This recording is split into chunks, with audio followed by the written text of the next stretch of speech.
Hi, guys. Eric Pathy here at PickDogs.com for your overnight report. Al, I just got off the phone with a former athlete, long retired. You know, people don't realize a lot of pro athletes, once they retire, they get into sports wagering. You know, you see the Charles Barkleys of the worlds and the Michael Jordans of the worlds and, you know, the big player. But a lot of people, you know, there's a lot of small people that don't get the $100 gazillion contracts.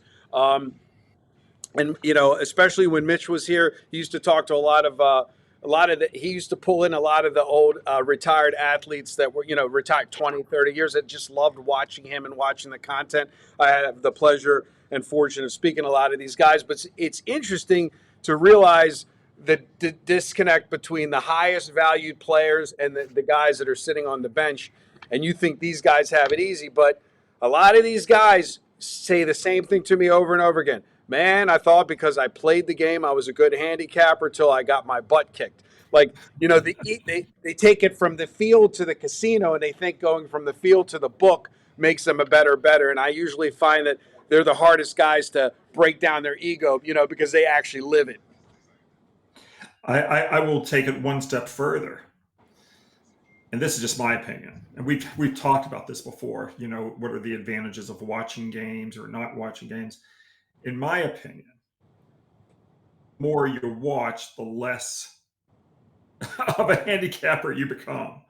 I think it poisons your mind just watching the. But you know, reasonable people can disagree on that.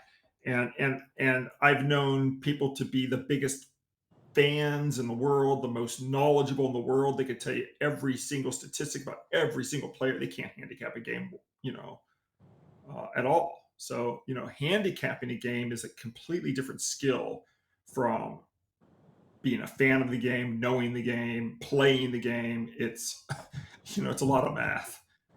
Yeah, it is. Like I said, it is interesting. Usually, because it's the same old story. He said he retired and then he got into the handicapping side of it. And he went on a nice little win streak with his opinion.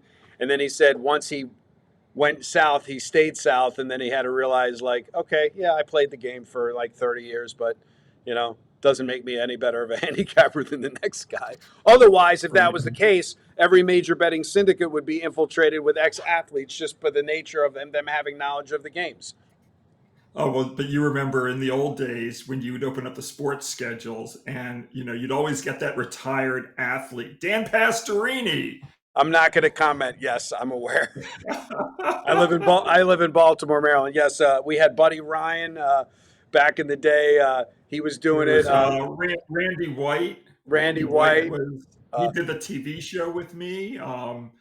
You know, John Sally interviewed for the TV show. We had a lot of athletes come through, and yeah, they could not and handicap listen, a and back game. then they didn't make enough money that they could afford to retire off their salary. So it was a good. Yeah, It, and it was a, yeah, the calculation for a lot of those guys was, am I going to make the Hall of Fame or not? If I'm not going to make the Hall of Fame, then why not get into the, you know, sports handicapping business and make some money? If exactly. they were going to make the Hall of Fame, they said, no, I don't want to do that, because then the Hall of Fame, you know, nomination is dead. Yeah, I never saw Pete Rose selling sports picks. I'm surprised nobody ever offered him a position as handicapping his as a baseball handicapper because he knew he wasn't going to make the Hall of Fame. Well, and now it looks like he is making the Hall of Fame Exactly. posthumously. Yep. Posthumously.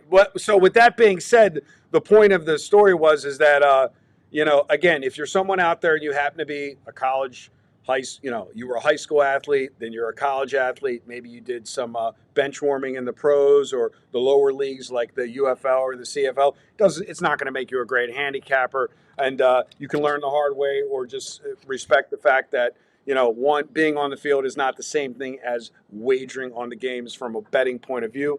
With that being said, pick up the phone, give us a call if you want to find out about these early bird discounts for the upcoming college and pro football and basketball season. We do not have multiple Telegram channels for Big Al. We have one channel, all inclusive of all sports. It's not separated out as a basketball package or a football package or a college package or a pro package. So reach out to me at 443-957-1006. And I believe you got a WNBA complimentary selection for today. Yeah, the Minnesota Lynx currently favored by 11 points at DraftKings. Kelly McBride is questionable to play for Minnesota for personal reasons. Whether or not she does suit up, we're going to take the underdog Dallas Wings. It's a revenge game for Dallas. They were a 4-point home dog in game one to tip off the WNBA season. They lost by 15 to Minnesota in that game. Since that opening loss, they've gone on to lose a second game, so they're 0-2 straight up in ATS on the season. Minnesota, conversely, 2-0 straight up in ATS. Will take the revenge-minded Dallas Wings plus 11 as the free play for Wednesday night. There you go, guys. Dallas plus the 11. Reach out to me, 443-957-1006. And as always, good day and good luck.